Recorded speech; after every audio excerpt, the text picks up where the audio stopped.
¿Qué sostiene a Ulises durante 20 años de guerra, naufragios, tentaciones y pérdidas hasta volver a Ítaca? La respuesta parece simple: la fuerza, la inteligencia, la voluntad. Pero la Odisea sugiere algo más hondo, algo mucho más difícil de mantener intacto cuando todo alrededor se rompe.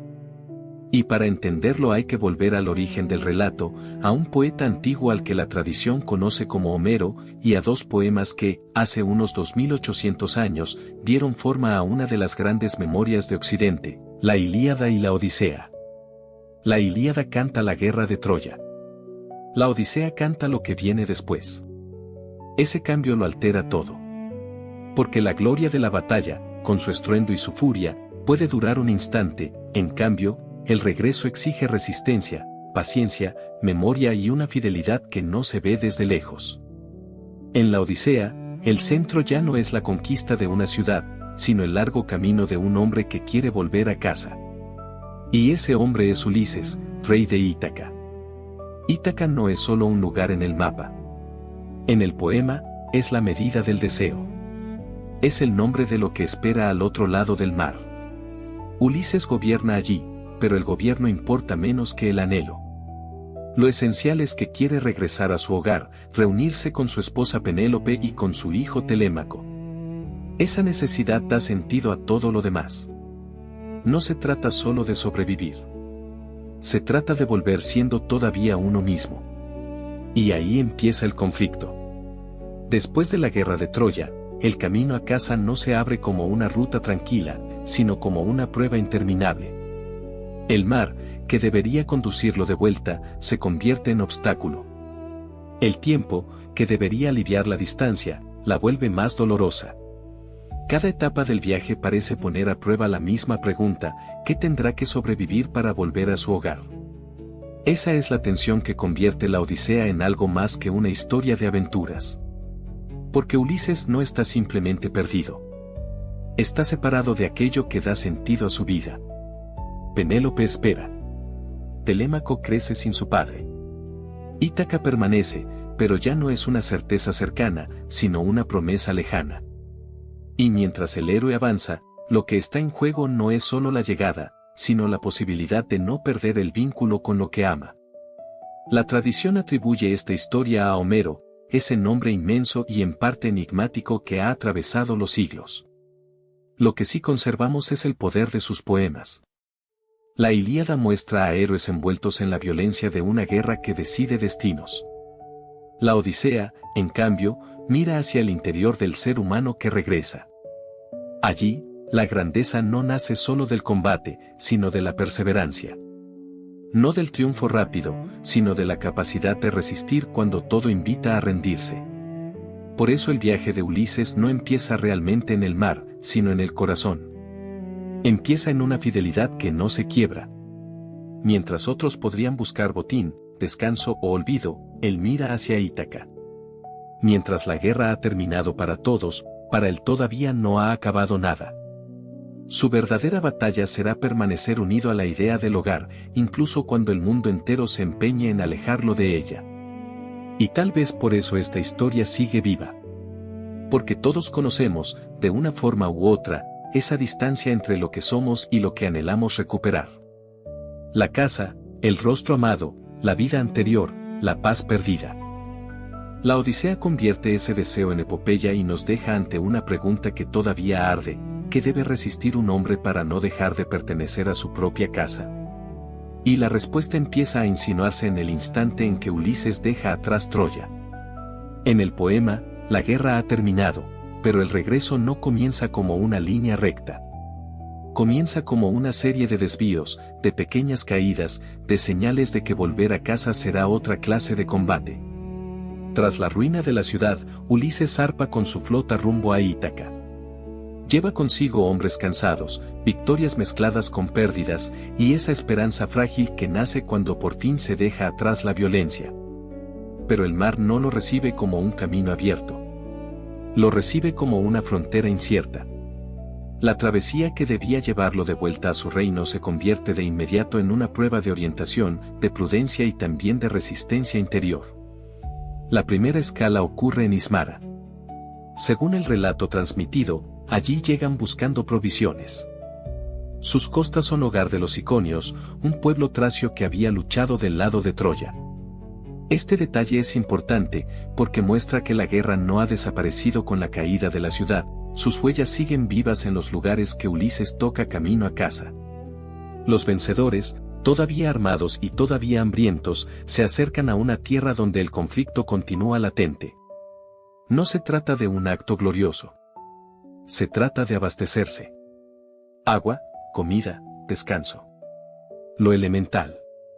Después de años de asedio, cualquier regreso necesita primero sostener el cuerpo.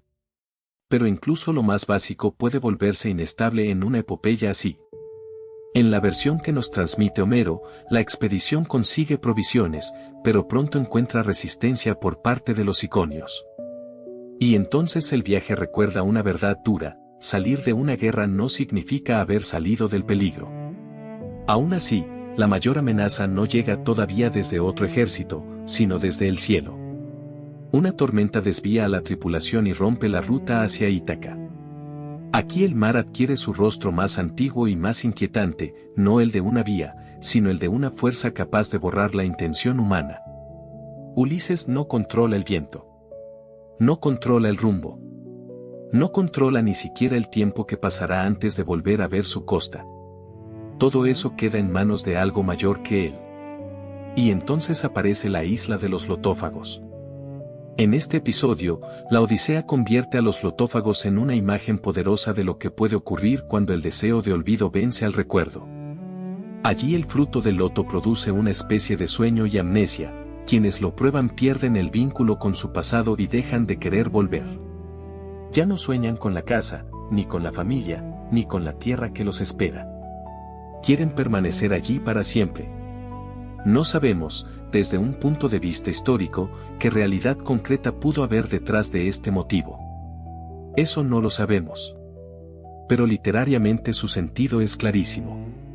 El loto no es solo una planta extraña, es la tentación de abandonar la identidad.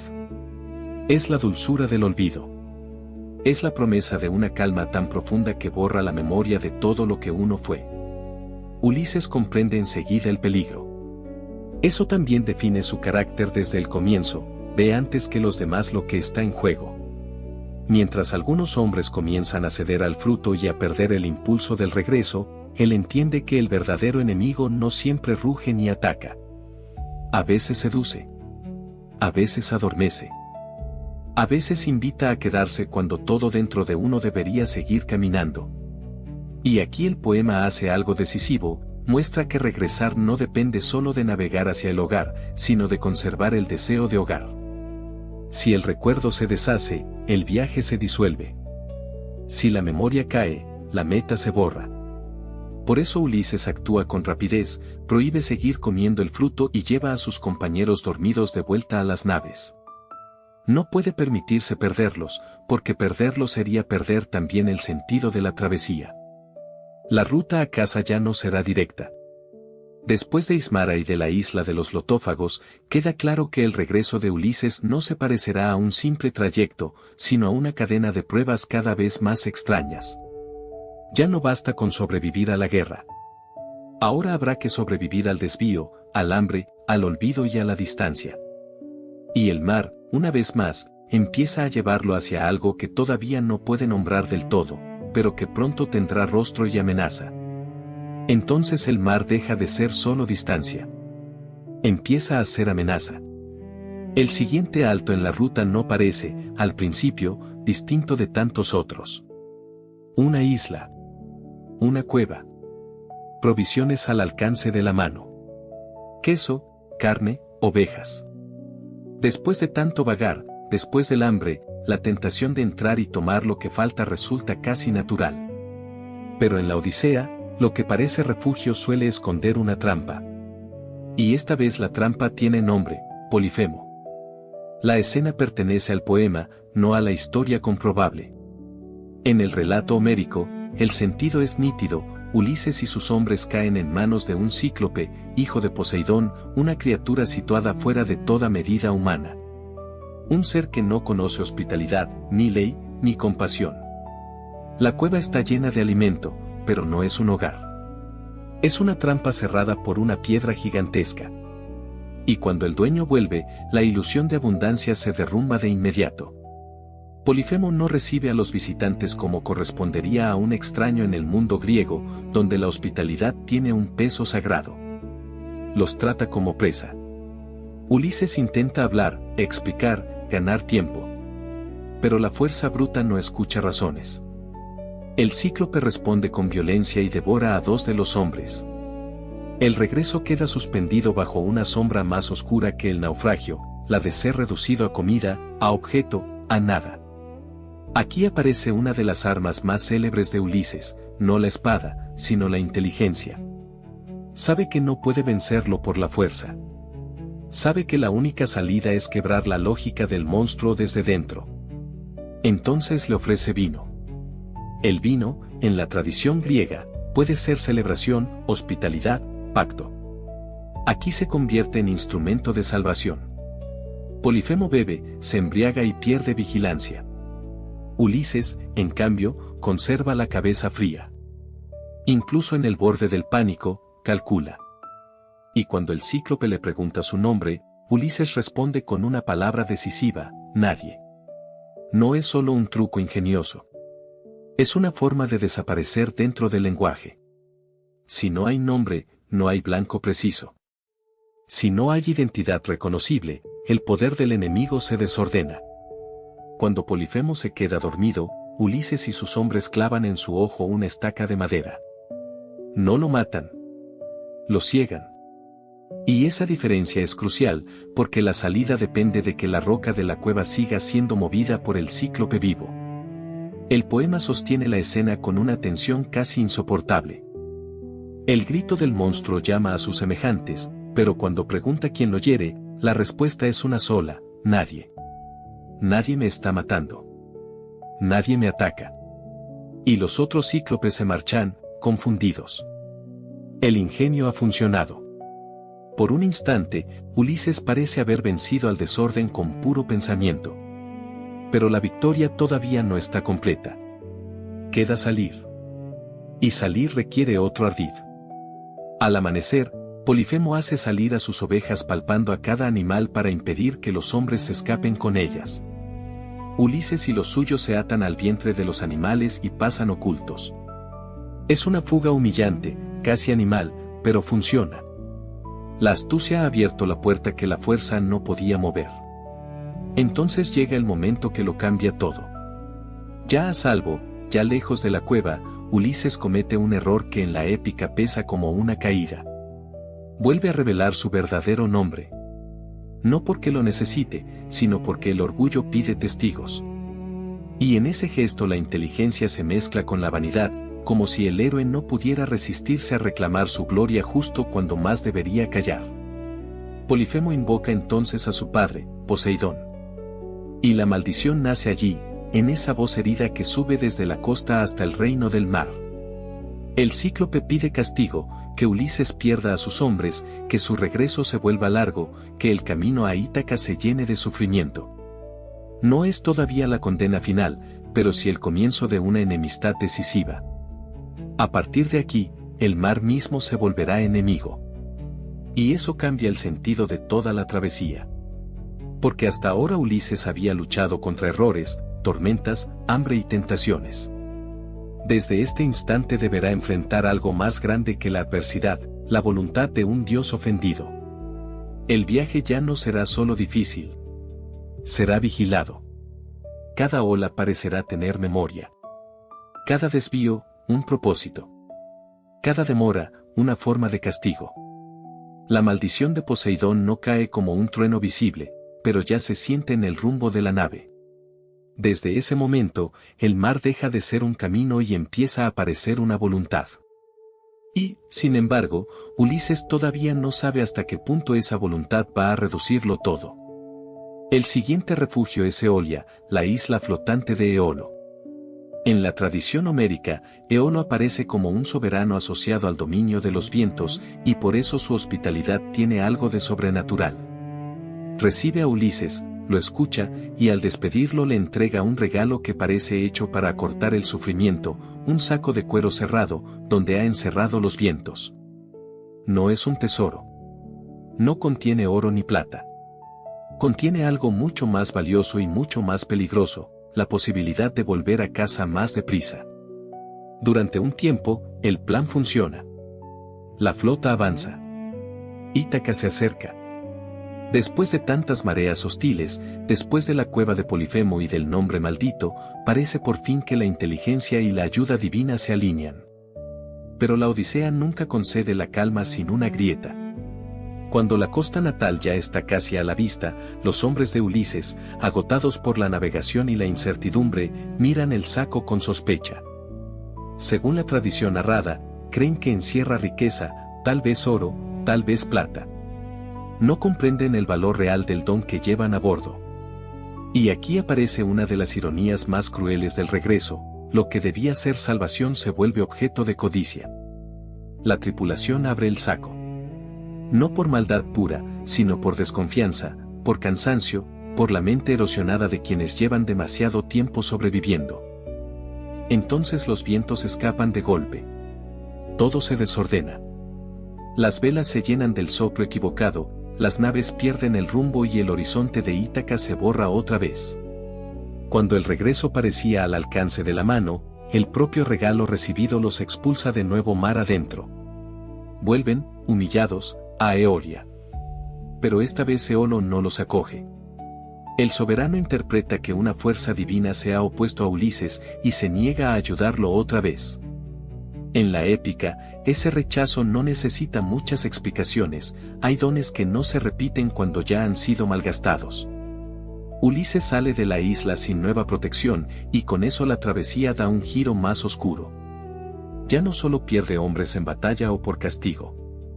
Ahora pierde incluso la posibilidad de confiar en la ayuda que recibe. Poco después llegan a la Astrogonia, un lugar que en el relato está habitado por gigantes. Aquí la hospitalidad desaparece por completo. Ulises envía exploradores para buscar alimentos y habitantes, pero ellos no encuentran un pueblo humano común, sino un territorio hostil.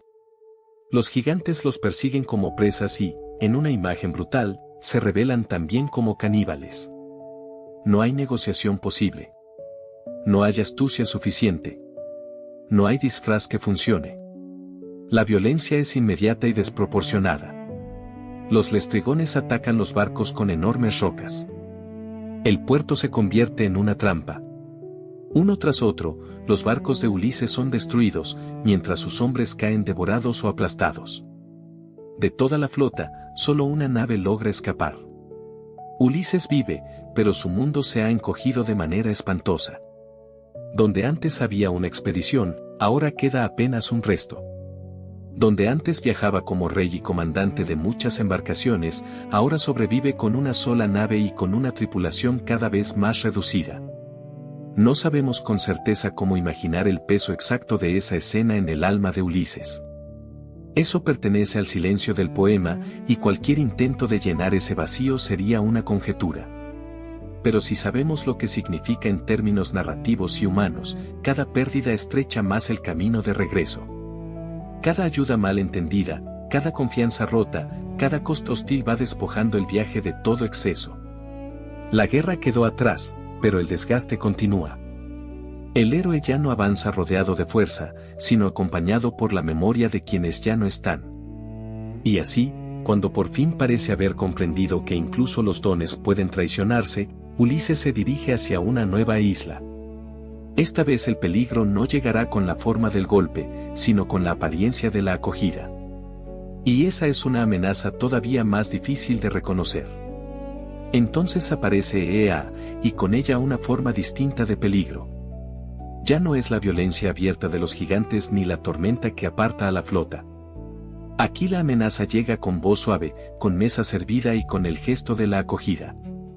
En la Odisea, Circe recibe a los hombres de Ulises con comida y bebida, y ese detalle importa tanto como la magia misma. Porque el engaño no comienza con un golpe, sino con la confianza. En el poema, los hombres que entran en su casa quedan expuestos a una transformación terrible, Circe los convierte en cerdos. Esa imagen ha quedado grabada durante siglos porque condensa algo más que un hechizo. Habla de la humillación total, de la pérdida de la forma humana, de quedar reducido a un cuerpo sin voz ni voluntad. Lo que hasta ese momento era tripulación, nombre y propósito, se hunde de pronto en la animalidad.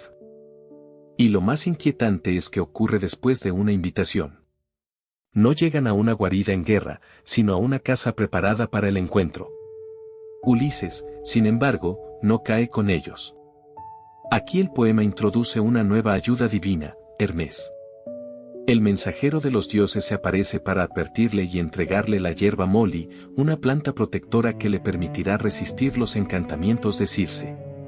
Su naturaleza exacta no se aclara en el relato. Lo que sí sabemos es su función narrativa. Frente al hechizo, Ulises no está solo. Hay una inteligencia superior que le ofrece defensa, pero no le evita la prueba. Le da, más bien, la posibilidad de atravesarla sin perderse. Gracias a esa ayuda, Ulises entra donde otros han sido quebrados. Circe intenta actuar sobre él, pero el moli lo preserva del efecto completo de la magia. Entonces el héroe saca la espada y obliga a la hechicera a deshacer lo que ha hecho. Es un momento tenso y revelador.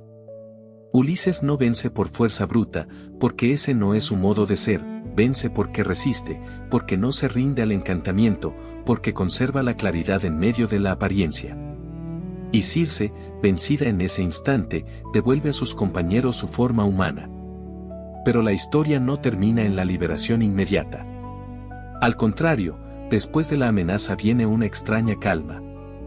Circe deja de ser solo enemiga y se convierte en una presencia ambigua, capaz de ofrecer hospitalidad después de haber ejercido violencia. La Odisea no simplifica su figura. No la vuelve inocente, pero tampoco la deja reducida a monstruo. En el poema, Ulises y su gente permanecen un año en la isla. Eso está dicho con claridad. Lo que no sabemos, y no conviene inventar, es el peso exacto de ese año en la mente del héroe, ni si lo vivió como descanso, como olvido o como una pausa dolorosa entre dos desgarros. El texto no entra del todo en ese silencio. Si sabemos que ese tiempo marca una detención profunda en el viaje. Un año es mucho más que una escala. Es casi otra vida suspendida. Después de tanto naufragio, la isla de Circe ofrece alimento, descanso y una tregua aparente. Pero esa tregua también retrasa el regreso. Ulises, que ha sobrevivido al hambre, a los monstruos y al castigo, descubre ahora que incluso la seguridad puede convertirse en demora. A veces el mayor riesgo no es morir, sino quedarse. Y sin embargo, esa estancia también revela algo importante sobre él. Ulises no solo sabe huir. También sabe permanecer cuando hace falta, esperar, negociar, soportar la incertidumbre sin perder de vista Ítaca. Su fuerza ya no está únicamente en el golpe o en la astucia inmediata. Está en la capacidad de sostener el deseo del retorno incluso cuando el camino se vuelve difuso. En Eea, rodeado por una magia que transforma cuerpos y desordena el tiempo, Ulises aprende que no basta con escapar. Hace falta comprender qué clase de prueba ha comenzado realmente. Cuando por fin se acerca el momento de partir, la isla ya no es solo una escala en el mapa. Se convierte en el lugar donde una nueva puerta se abre, más oscura que todas las anteriores. Porque después de Circe, el viaje de Ulises dejará de ser solo un combate contra lo visible. Y entonces tendrá que bajar todavía más hondo. Siguiendo el consejo de Circe, Ulises deja atrás la isla y se dirige hacia el borde del mundo.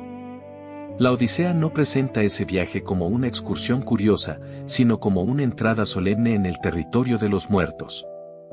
Allí realiza un rito, una ofrenda, para convocar a los espíritus. El poema no necesita explicarlo como un tratado ni describir cada detalle con precisión de mapa. Lo esencial es otra cosa. Ulises acepta cruzar un umbral que ningún regreso puede evitar del todo. Porque para volver a casa, primero tiene que escuchar lo que todavía no sabe. Ese descenso al inframundo es una de las imágenes más poderosas del poema. No por el espectáculo, sino por su gravedad. Ulises no va a buscar tesoros, ni gloria, ni venganza, va a buscar orientación. Y en esa diferencia está todo. Después de la guerra, después de los monstruos, después de los naufragios, el héroe ya no necesita solo fuerza o ingenio. Necesita una palabra verdadera que le diga que no debe hacer. En el fondo, su viaje ya ha dejado claro algo muy duro: muchas derrotas no llegan por falta de valor, sino por una sola decisión equivocada. La escena se vuelve aún más intensa cuando aparece Tiresias, el profeta ciego. Según la tradición, es quien ve lo que otros no ven. Esa es la advertencia que Ulises ha venido a buscar, y también la que quizá más temía escuchar. Tiresias le anuncia que, más adelante, él y sus hombres llegarán a la isla del dios del sol, Helios. Y le deja una instrucción decisiva: no deben comer su ganado. No se trata de un consejo menor, ni de una regla arbitraria. En el mundo de la Odisea, el ganado de Helios no es solo comida, sino límite sagrado. Tocar esos animales significaría cruzar una línea que no pertenece al hambre ni a la necesidad, sino a la desobediencia. La advertencia es clara, y precisamente por eso pesa tanto. El poema no dice que Ulises ya esté a salvo, dice algo más incómodo: ya sabe lo que puede arruinarlo todo. Aquí conviene ser precisos. Sabemos por el texto que Tiresias habla. Sabemos que advierte. Sabemos que Ulises sale del inframundo con esa orden en la memoria. Lo que no sabemos, y no conviene inventar, es el detalle íntimo de su reacción exacta ante cada palabra. La Odisea no entra en la psicología minuciosa de ese instante. No nos dice cuánto tembló, ni cuánto tardó en levantarse, ni qué rostro puso al oír que el regreso dependía de obedecer una sola prohibición. Pero sí deja clara una cosa: el héroe abandona el reino de los muertos con una verdad que ya no puede olvidar. Y esa verdad cambia la textura de toda la travesía. Hasta entonces, el peligro había tenido formas visibles: cíclopes, tormentas, hechizos, gigantes, islas extrañas, cuerpos perdidos en el mar. Desde ahora, el riesgo se vuelve más fino y más trágico. Ulises ya no puede decir que no fue advertido. La profecía lo acompaña. Va con él como una sombra sobria, casi silenciosa, recordándole que el hambre, el cansancio o el descuido pueden abrir la puerta al desastre. Y aún así, el mero hecho de saber no lo convierte en inmune. Ahí está la grandeza y la fragilidad de este momento. Ulises ha descendido al lugar donde descansan los muertos para aprender cómo seguir viviendo. Ha escuchado a Tiresias y ha recibido una norma sencilla, pero absoluta: no tocar el ganado de Helios. Lo que viene después pondrá a prueba no solo su resistencia, sino su capacidad de mantener intacta esa advertencia en medio de la fatiga, la necesidad y la presión de la tripulación. Porque en la Odisea, la salvación rara vez depende de un solo impulso heroico. Depende de sostener la memoria de lo que se dijo antes. Y ahora Ulises vuelve al mar con una certeza pesada, casi frágil: una sola desobediencia puede destruirlo todo. La advertencia queda suspendida sobre toda la travesía. Y entonces, por fin, la advertencia de Tiresias empieza a ponerse a prueba en el mar. En la Odisea, Ulises no avanza hacia Ítaca por una línea recta de gloria, sino por una sucesión de umbrales. Cada uno parece exigirle una decisión distinta. Después del inframundo, el siguiente peligro no llega con una espada ni con un monstruo visible, sino con una belleza que promete conocimiento. Son las sirenas. Su canto no destruye los cuerpos de inmediato, ataca a algo más delicado. Seduce la voluntad. En el poema, Ulises ya sabe que no basta con ser fuerte. Hay que resistir también aquello que desea ser escuchado. Por eso toma una precaución extraordinaria.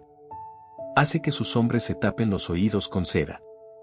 Y él, en cambio, se hace atar al mástil. Es una imagen de una tensión casi insoportable: el héroe quiere oír, pero no ceder, quiere acercarse a la experiencia sin entregarse a ella. Esa escena pertenece al texto homérico, y durante siglos ha sido leída como una de las grandes metáforas del autocontrol. Pero lo esencial, dentro del poema, es aún más concreto: Ulises quiere pasar junto al peligro sin perder el rumbo.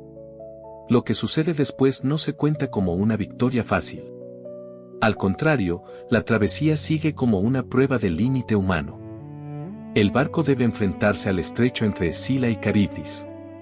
De un lado, el monstruo de 6 cabezas, del otro, el remolino que puede tragarlo todo. El poema no ofrece una solución limpia, porque no la hay.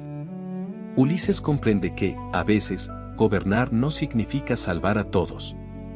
Significa elegir la pérdida menor.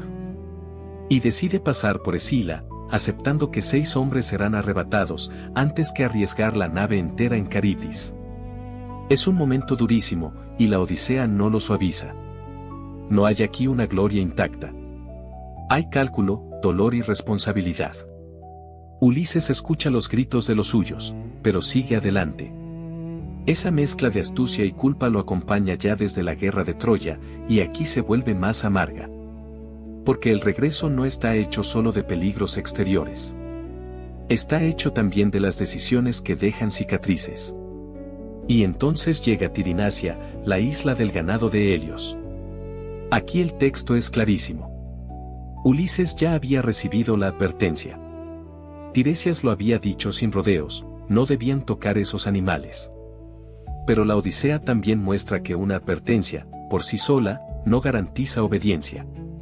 El viento, el hambre y el agotamiento transforman la prohibición en una prueba insoportable. La tripulación queda varada casi un mes.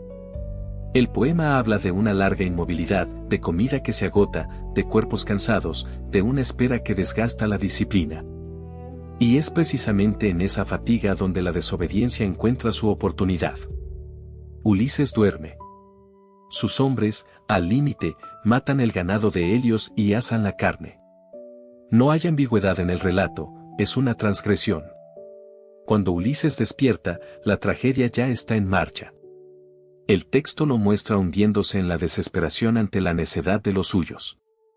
La reacción de los dioses llega enseguida. Helios se queja ante Zeus, y Zeus responde con su autoridad absoluta. Un rayo golpea la nave y la parte en 2. La escena es rápida, terrible, definitiva. Toda la tripulación muere, salvo Ulises. La Odisea convierte ese instante en un límite radical, ya no queda comunidad, ni mando, ni estrategia compartida. Solo un hombre y el castigo que lo arrastra. A partir de aquí, el poema ya no habla de un capitán rodeado de hombres. Habla de un sobreviviente.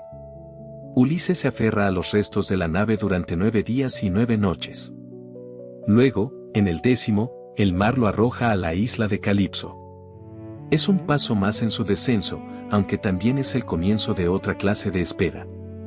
Porque cuando uno pierde a todos los suyos, la supervivencia deja de sentirse como triunfo. Se vuelve una forma de deriva. Y ese hombre, que ha resistido sirenas, monstruos, remolinos y la ira del cielo, llega ahora solo, exhausto, sostenido apenas por la corriente y por esa voluntad obstinada que todavía no ha renunciado a Ítaca. La pregunta que sigue ya no es cómo escapará del mar. La pregunta es quién podrá retenerlo ahora, y durante cuánto tiempo, cuando todo lo demás ha sido arrancado. Entonces llega una parada que parece descanso, pero en realidad es otra forma de encierro. La Odisea sitúa a Ulises en una isla lejana, bajo la custodia de Calipso, hija del titán Atlas. Allí no lo espera un monstruo ni un enemigo armado. Lo espera una presencia más suave y, por eso mismo, más difícil de resistir. Calipso se enamora de él. Según la tradición del poema, intenta retenerlo ofreciéndole inmortalidad. No le promete solo alivio, ni un día mejor, ni provisiones para cruzar el mar. Le ofrece dejar de envejecer, dejar de morir, salir para siempre de la condición humana. Y sin embargo, ahí está Ulises, después de tantas pérdidas, diciendo no. Ese rechazo es una de las claves más hondas de toda la historia. Porque ya no está rechazando el vino, la comida o una cama extraña, está rechazando una vida sin término. La oferta sería irresistible para cualquiera que quisiera escapar del dolor. Pero Ulises quiere otra cosa. Quiere volver con Penélope. Quiere volver con Telémaco. Quiere recuperar un lugar concreto, una casa concreta, un tiempo concreto. La eternidad, para él, no tiene el sabor de la salvación, sino el de la renuncia. Prefiere una vida mortal con memoria antes que una inmortalidad sin regreso. La Odisea dice que Calipso lo retiene durante 7 años. Ese tiempo, narrado en una sola línea, es enorme.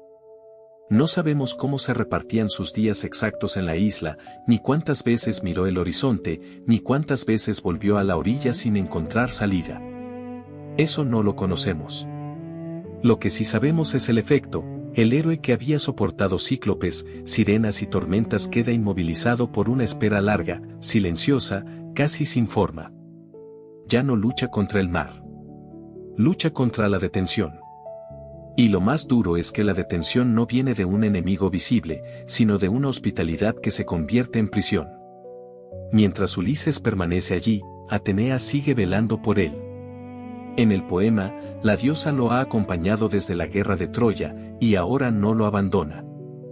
Desde el Olimpo, mira su situación con tristeza y decide actuar. No lo hace porque Ulises sea invencible, sino precisamente porque no lo es. Intercede ante Zeus para que por fin se le permita volver a casa. En la lógica divina de la Odisea, nada avanza sin disputa, y ni siquiera el deseo de un hombre basta para romper el orden del cielo. Hace falta una decisión superior. Hace falta que los dioses se inclinen, al menos un momento, hacia su destino. Zeus accede. Y con esa resolución cambia el curso del relato. Calipso libera a Ulises y, además, lo ayuda a construir una balsa. Es un detalle importante, la misma mano que lo había retenido ahora coopera en su partida. La despedida no es limpia ni alegre, pero sí real. Ulises recupera la posibilidad de navegar. Y durante un instante parece que el camino a Ítaca, por fin, vuelve a abrirse. Después de 7 años de inmovilidad, una balsa es casi una promesa. Pequeña, frágil, hecha con lo necesario para seguir viviendo. Pero la Odisea nunca deja que la esperanza dure demasiado sin prueba. Poseidón se entera de la fuga y desata una tormenta. El mar, otra vez, actúa como castigo. La balsa, tan trabajada y tan breve, queda destruida. Lo que parecía un avance se convierte en nueva pérdida. El texto no ofrece consuelo fácil, incluso cuando los dioses conceden la salida, otro dios puede volver a arrebatarla. Ulises sobrevive apenas. Se aferra a la vida con el cuerpo, no con el poder. Y tras esa violencia del agua, logra llegar nadando hasta la isla de Siria, exhausto, deshecho, vivo por muy poco. No sabemos cuántas horas pasó luchando contra las olas. No sabemos qué pensó en el tramo final, si aún recordaba la balsa mientras tragaba agua salada. Eso queda fuera del poema.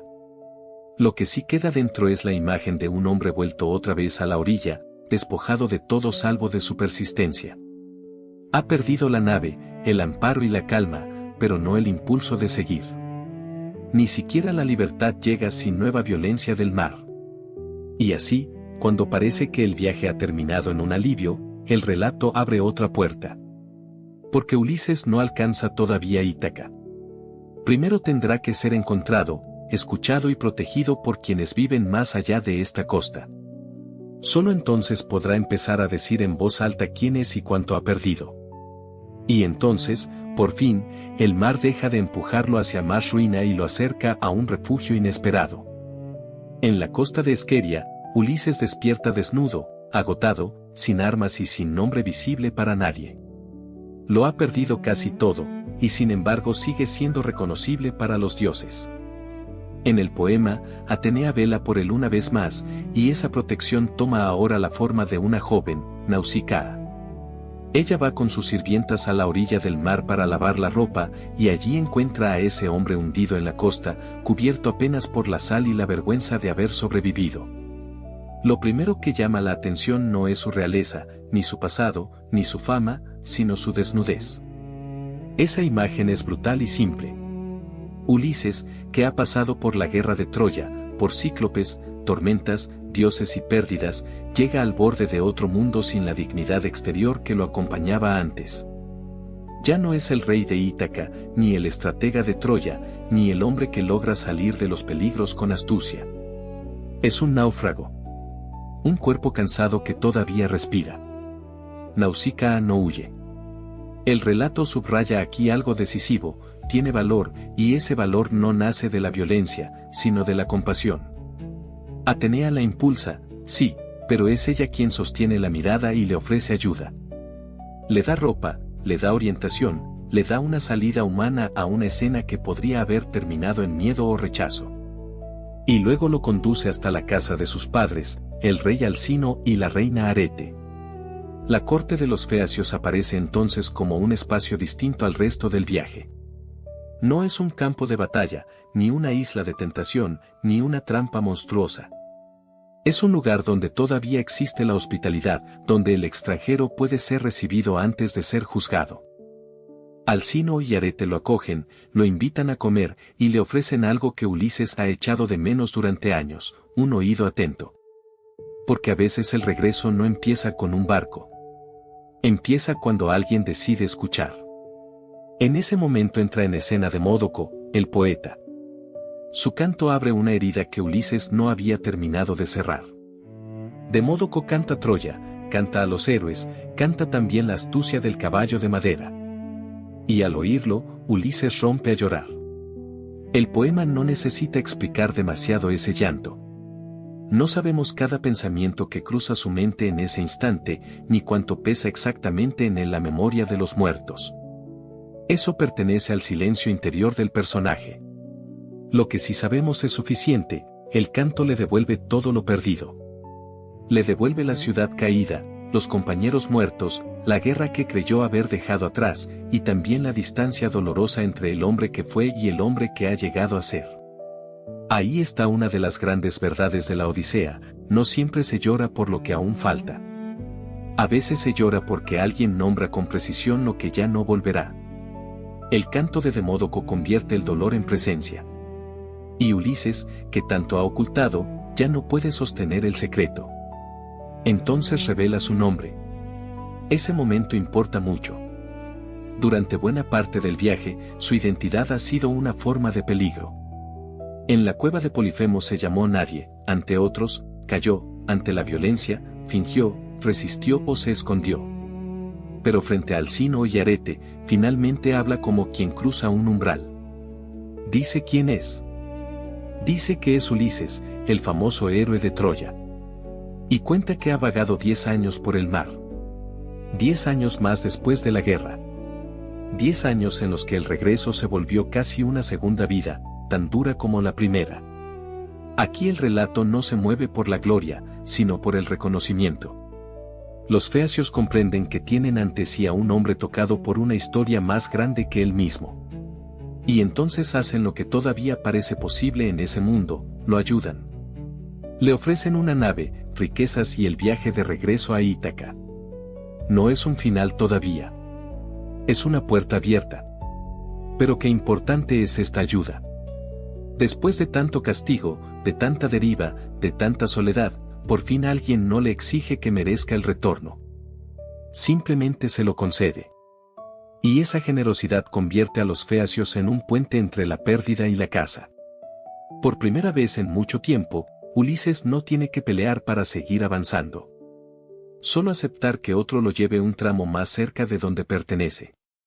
Y cuando la nave queda preparada, cuando la costa queda atrás y el mar vuelve a extenderse frente a él, ya no viaja como un hombre expulsado por los dioses. Viaja como alguien que, quizá, ha sido escuchado. Y eso, en esta historia, puede ser el comienzo real del regreso. Pero el regreso todavía no estaba terminado. Porque volver a una isla no significa volver al tiempo en que se la dejó. Cuando Ulises por fin alcanza Ítaca, Atenea interviene una vez más. En el poema, la diosa lo protege transformándolo en un viejo mendigo para que pueda entrar sin ser reconocido en su propia tierra. No es un simple ardid de vestuario. Puede leerse como una prueba de identidad. Ulises ha cruzado mares, islas, monstruos y años de ausencia, pero ahora debe soportar algo más sutil y más duro: entrar en casa como si fuera un extraño. Y así pisa de nuevo su patria sin la gloria visible del rey que fue. Llega a la isla que gobernó, pero la encuentra cambiada por el tiempo, por la ausencia y por el abuso. Lo que debería ser un regreso se parece al primer día de una invasión silenciosa. En su palacio, Penélope sigue fiel, aferrada a la esperanza con una paciencia casi sobrehumana. Mientras tanto, más de 100 pretendientes se han instalado allí como si la casa ya no tuviera dueño. Consumen sus bienes, ocupan su intimidad, vacían el espacio de la memoria familiar. Ítaca está en pie, pero ha sido desordenada por dentro. La Odisea no presenta este daño como una ruina súbita. Es una erosión lenta. El hogar no ha sido destruido por un ejército extranjero, sino por la espera, la presión y la impaciencia de quienes creen que la ausencia equivale a la muerte. Penélope, sin embargo, no cede. Su fidelidad no es pasiva. Es resistencia. Y aunque todavía no conocemos aquí toda la astucia con que intenta ganar tiempo, ya queda claro que su espera no ha sido vacía. Ha sostenido la casa con la sola fuerza de no traicionar el vínculo que la une a Ulises. Antes de entrar en ese mundo dominado por los pretendientes, Ulises encuentra a Eumeo, su servidor más leal. El poema lo presenta como uno de esos personajes humildes que conservan intacta la verdad cuando la grandeza exterior se ha deshecho. Eumeo recibe al desconocido con comida y vino, sin saber todavía quién es. Y ese gesto importa mucho.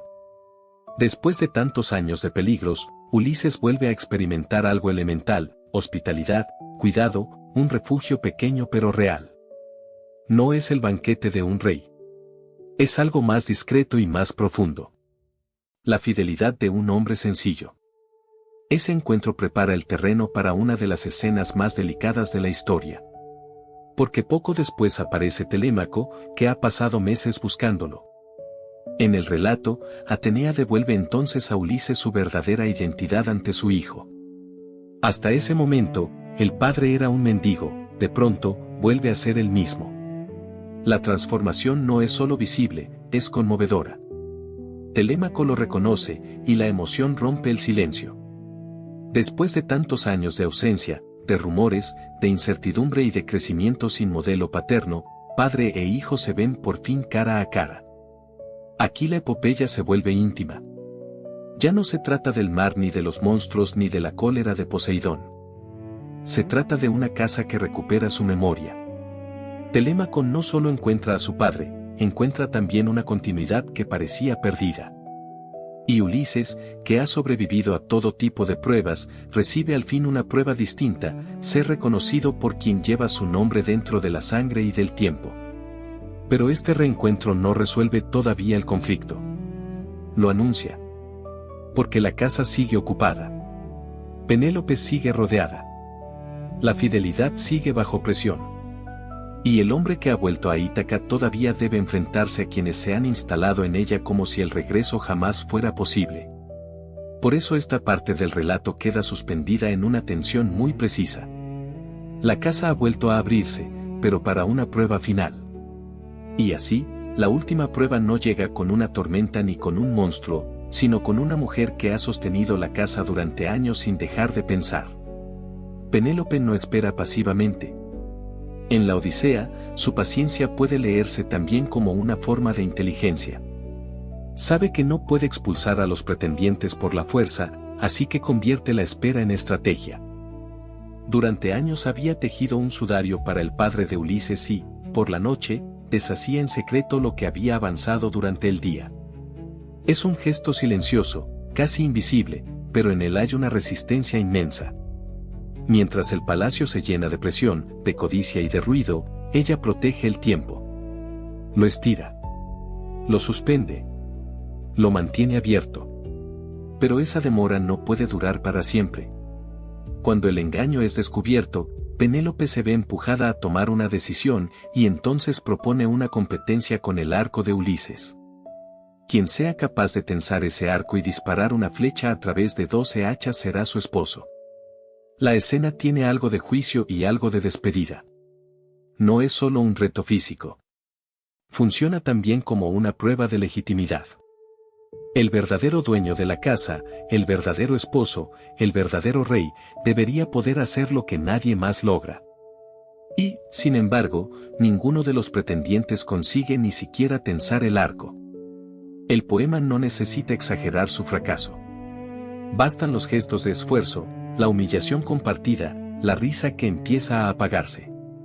Uno tras otro pasan y fracasan. El arco permanece fiel a su dueño ausente. En ese momento, Ulises sigue disfrazado de mendigo. Nadie imagina que el hombre silencioso, sentado entre burlas y desprecio, va a cambiar el destino de todos los presentes con una sola demostración de memoria muscular y de identidad recuperada. Cuando le permiten probar, el arco cede con facilidad entre sus manos. No hay lucha, no hay vacilación. Lo que para los otros era imposible, para él vuelve a ser natural. Esa facilidad es decisiva. No solo muestra fuerza, muestra pertenencia. El cuerpo recuerda lo que la casa había olvidado. Entonces Ulises dispara la flecha, y ésta atraviesa las 12 hachas con precisión perfecta. Es un momento de retorno, sí, pero también de revelación. El desconocido ya no puede permanecer desconocido. A partir de ahí, la historia cambia de tono. La astucia que durante años sirvió para sobrevivir se convierte en fuerza para recuperar. Ulises deja caer el disfraz y empieza la matanza. No hay manera de suavizarlo. La épica antigua no cierra esta herida con diplomacia.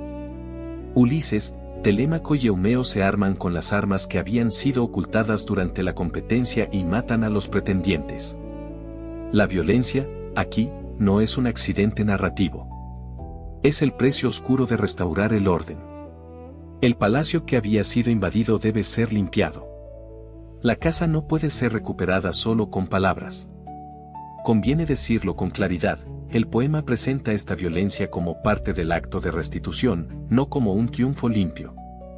Y eso le da a la escena una gravedad particular. Porque no se trata de una venganza cualquiera, sino de una respuesta a años de abuso, de consumo y de usurpación. Los pretendientes habían ocupado el espacio de Ulises como si el regreso fuera imposible. Habían vaciado la casa desde dentro. Ahora, la casa responde. Pero incluso así, el aire no queda del todo sereno. Cuando todo termina, el palacio vuelve a ser de Ulises, aunque todavía no del todo suyo en sentido humano. Ha recuperado su hogar, pero la casa recuperada aún necesita una última reconciliación. Después de la sangre, queda la duda. Después del reconocimiento público, queda el encuentro más íntimo. Penélope, que ha resistido con inteligencia y dolor, todavía no sabe hasta qué punto el hombre que tiene delante es realmente el que ella ha esperado durante 20 años. Y Ulises, por primera vez desde su regreso, debe aprender otra clase de prudencia, la de acercarse sin imponerse, la de dejar que el amor lo reconozca por fin. Ahí es donde la historia se vuelve más silenciosa. Porque antes del abrazo final, aún queda la prueba de la memoria compartida. Y en esa suspensión, en ese instante que separa la victoria de la intimidad, la Odisea prepara su cierre más humano. Después de la matanza, la historia no termina en la violencia. El poema da un paso más hacia algo más difícil de nombrar, el regreso verdadero. Ulises vuelve al lado de Penélope, no solo como el guerrero que salió hacia Troya ni como el náufrago que resistió el mar, sino como el hombre que por fin ha cruzado todo lo que lo separaba de su casa. Y entonces sucede lo más sencillo y, al mismo tiempo, lo más inmenso, ella lo abraza. La Odisea, más bien, presenta ese instante con una sobriedad notable. No lo trata como un triunfo ruidoso ni como una recompensa fácil. Hay, sobre todo, el peso de 20 años, de ausencia, de espera y de fidelidad sostenida casi en la oscuridad. 20 años en los que Penélope permaneció allí, mientras todo lo demás cambiaba, se degradaba o se perdía. Y cuando por fin lo tiene delante, el gesto que la define no es una pregunta de reproche ni una escena de victoria. Es un abrazo que contiene paciencia, dolor, memoria y supervivencia. Conviene decirlo con cuidado, el poema, tal como ha llegado hasta nosotros, no reduce este reencuentro a una recompensa romántica. Lo trata como la culminación de una larga tensión humana. Penélope ha resistido rodeada de hombres que querían vaciar la casa y tomar su lugar. Ulises ha resistido al mar, a los dioses hostiles, al olvido, a la tentación de quedarse y a la pérdida de casi todos los suyos. Por eso este abrazo no es solo el cierre de una aventura. Es la prueba de que la fidelidad puede sobrevivir a una guerra entera contra el tiempo. La escena también tiene algo profundamente sobrio. Penélope no corre hacia él como alguien que nunca dudó, porque la fidelidad no es ingenuidad. Y Ulises no vuelve como un vencedor limpio, porque el regreso llega después de la violencia, no antes. Los dos han cambiado. El tiempo los ha moldeado. Lo que se encuentran ya no es una imagen congelada del pasado, sino dos personas que han cargado con la ausencia de la otra durante 2 décadas. Por eso la pregunta de Penélope pesa tanto. Cuando le pregunta dónde había estado, no pide solo una ubicación. Pide el mapa de todos esos años perdidos. Pregunta por los naufragios que no vio, por los nombres que no conoce, por las noches que él pasó lejos de ella, por el precio de haber tardado tanto en volver. En su voz cabe una vida entera de espera. La pregunta no se puede responder con una sola ruta, ni con una sola isla, ni con una sola explicación. Y Ulises, agotado al fin, responde con una frase que no resuelve el dolor, pero sí reconoce su inmensidad. ¿Por dónde empiezo? Esa respuesta dice más de lo que parece. Porque después de tanta guerra, tanta astucia y tanto mar, el hombre que regresa descubre que contar el camino es casi imposible. No por falta de memoria, sino por exceso de vida. ¿Cómo ordenar 20 años de pérdidas, encuentros, castigos y salvaciones? ¿Cómo traducir una existencia entera de desvíos en una respuesta breve? Ulises entiende, en ese instante, que su historia ya no cabe en una geografía. La distancia que ha recorrido no es solo la de un mar atravesado, sino la de un alma llevada hasta sus límites. Y así, sin decirlo de manera explícita, el poema deja ver que el regreso no consiste solo en llegar a un lugar. Consiste en volver a ser reconocido por quien más importaba no perder. Consiste en encontrar, al final de tanto extravío, un rostro que todavía sabe quién eres. Penélope lo abraza después de 20 años, y en ese gesto el tiempo no desaparece, pero sí encuentra descanso. Lo que queda ahora es una verdad más profunda que el mapa. Porque la odisea de Ulises ya no se mide en kilómetros ni en islas, sino en aquello que logró mantener vivo mientras todo lo demás se rompía. Y justo ahí empieza la verdadera respuesta a la pregunta central. En el texto de Homero, Ulises sigue adelante porque no deja de querer volver. Lo sostiene algo más silencioso y más humano, el recuerdo vivo de Ítaca, de Penélope, de Telémaco, de una casa que para él nunca dejó de ser real aunque el mar intentara borrarla. Durante años, cada ayuda y cada pérdida van marcando ese deseo. Atenea lo protege, Hermes le da la hierba que lo salva, Circe lo advierte, Tiresias le revela el peligro, y los feacios le ofrecen una nave para el regreso. Pero también Poseidón lo golpea, Zeus destruye su barco, la tripulación muere, y él queda solo, desnudo, exhausto, aferrado a restos que flotan. Lo que aparece entonces no es solo una aventura heroica, sino una prueba del alma. La Odisea le pregunta una y otra vez lo mismo, ¿qué queda de un hombre cuando todo lo exterior se derrumba? La respuesta es que queda su fidelidad. Ulises pierde compañeros, pierde años, pierde refugios, pierde el favor del mar. Sufre naufragios, tentaciones, olvidos, encierros, humillaciones. Y aún así no acepta sustituir su hogar por ninguna comodidad, por ningún olvido, por ninguna inmortalidad ajena. Calipso le ofrece quedarse para siempre, él dice no. Circe lo retiene un año, él sigue pensando en Ítaca. Incluso cuando por fin vuelve, Atenea lo hace entrar como mendigo, porque volver no es solo llegar, también es reconocer el precio de haber estado ausente tanto tiempo. Y ahí se aclara todo. En la casa ocupada por los pretendientes, Penélope no es solo la esposa fiel, es la otra mitad de esa resistencia. Ella también sostiene el regreso con su espera, con su astucia, con su negativa a rendirse al tiempo. Teje de día y desteje de noche, como si la fidelidad fuera una forma de oración. En el poema, simplemente permanece. Y permanecer, en medio del vacío, ya es una victoria. Cuando Ulises tensa el arco y recupera su casa, la violencia cierra una etapa necesaria del relato. Pero la verdadera culminación no es esa matanza. La verdadera culminación es el instante en que Penélope lo reconoce y lo abraza. Ahí el poema deja de hablar de guerras lejanas y vuelve al centro, dos seres que han sido fieles a una promesa durante 20 años. La pregunta de Penélope, ¿dónde has estado?, no pide un mapa. Pide sentido. Y Ulises, con su respuesta contenida, casi temblorosa, parece admitir que ninguna vida tan larga puede resumirse con facilidad. Hay caminos que no caben en una frase, porque están hechos de pérdidas que no se pueden contar sin quebrarse. Lo que sabemos con certeza es lo que dice el poema: el regreso de Ulises no lo fabrica la fuerza, sino la perseverancia. Lo que sugiere la narración es que el hogar no es solo un lugar, sino una verdad interior que resiste al desgaste. Y lo que no sabemos, lo deja intacto el misterio de toda gran literatura, cuánto de esto pertenece a la historia, cuánto a la memoria colectiva, cuánto al antiguo deseo humano de creer que el amor puede esperar más que el tiempo. Al final, Ulises vuelve a Ítaca no porque haya vencido al mundo, sino porque no permitió que el mundo venciera su corazón. Vuelve habiendo cambiado, sí, pero sin traicionar lo esencial de sí mismo.